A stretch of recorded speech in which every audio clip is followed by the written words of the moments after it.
ሰላም ጤና ይስጥልኝ ክቡራትና ክቡራን የዩቲዩብ ቻናል ቤተሰቦች ከባንክ ለተበደራችሁ እንደዚሁም ወደፊት መበደር ለምትፈልጉ ሰዎች አዲስ መረጃ ወጥቷል። ይሄንን ምንግራችሁ ነው የሚሆነው። ግዙፉ መንግስት የኢትዮጵያ ንግድ ባንክ ለተለያዩ ዘርፎች በሰጠውና ወደፊት በሚሰጠው ብድር ላይ የወለድ ጭማሪ ማድረጉ ነው የተዘገበው። አዲሱ የባንክ የወለድ ተመንም ከነገ አርብ የካቲት 28 ቀን 2017 ጀምሮ ተግባራዊ ይደረጋል ተብሏል።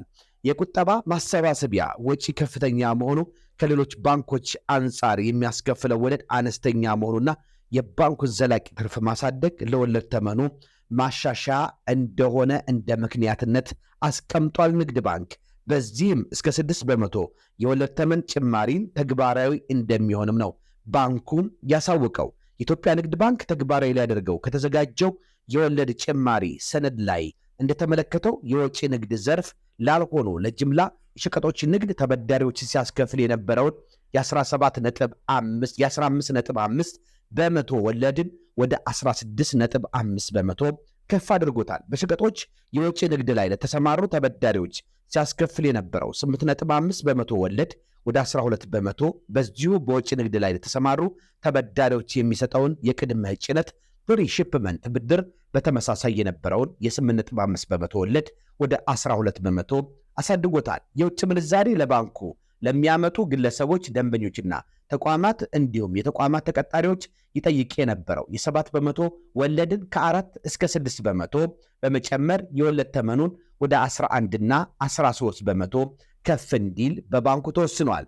ነገር ግን ባንኩ ለግብርና ዘርፍ ተበዳሪዎች የወለድ ቅናሽን አድርጓል። በዚህም ማዳበሪያን ጨምሮ ለግብርና ከተሰጠና ከሚሰጥ ብድር ላይ የአጭር ጊዜ ብድሩ የ14% ወለድ ባለበት እንዲቀጥል፣ የመካከለኛ ጊዜ ብድር ከ15.5 በመቶ ወደ 14.5 በመቶ ዝቅ እንዲል፣ እንዲሁም ለረጅም ጊዜ የሚከፈለው የግብርና ብድር ላይ ደግሞ ይጠይቅ የነበረው ወለድ ከ16.5 በመቶ ወደ 15.5 በመቶ ዝቅ እንዲል መወሰኑን ነው የተዘገበው። በመንግስት በተሰሩት የጋራ መኖሪያ ቤቶች ላይ ሲከፈል የነበረው የ12 በመቶ ወለድም ባለበት ይቀጥላል ተብሏል።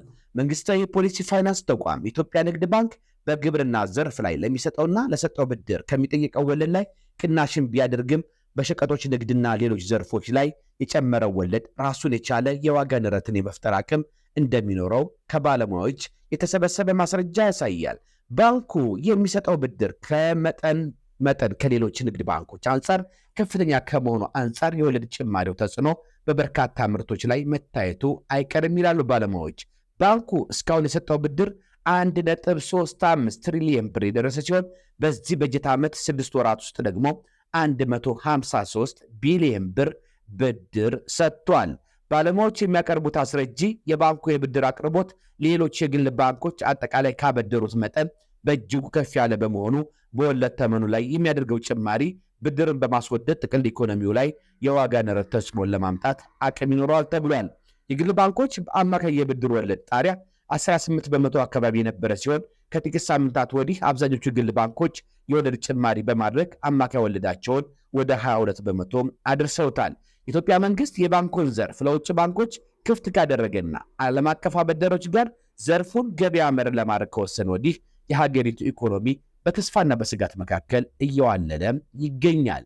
መንግስት ሀገር በቀል የኢኮኖሚ ማሻሻያ እርምጃ እየወሰደ መሆኑን ቢናገርም በርካቶች ግን በአበዳሪዎች ጫና መንግስት መዳረሻው ላልታወቀ አስጊ ኢኮኖሚ አቅጣጫ እያመራን ነው ሲሉም ይተቹታል። ወደ የተከበራችሁ ፕሮግራም ተከታታዮች ከንግድ ባንክ እንደዚሁም ከሌሎች የግል ባንኮች ለመበደር ወይም ደግሞ ተበድራችሁ ያላችሁ ይህን መረጃ ብትሰሙት ተጠቀማላችሁ በሚል አቀረብኩላችሁ።